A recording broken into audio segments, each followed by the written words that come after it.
Welcome to this tutorial on tagging links in the Prep Tag Editor.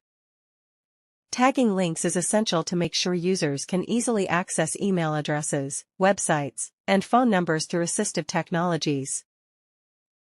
To tag a link in the Prep Tag Editor, first, enable Draw Mode by clicking the pencil icon in the toolbar.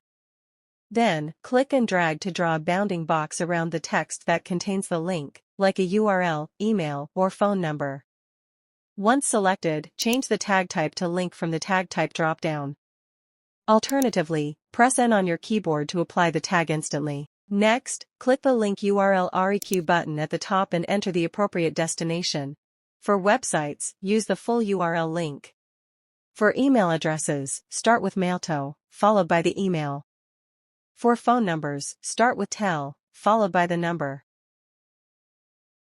You can also use OCR function to generate text here. Click Save to apply the link. Finally, group the link tag under the paragraph tag to maintain proper reading structure.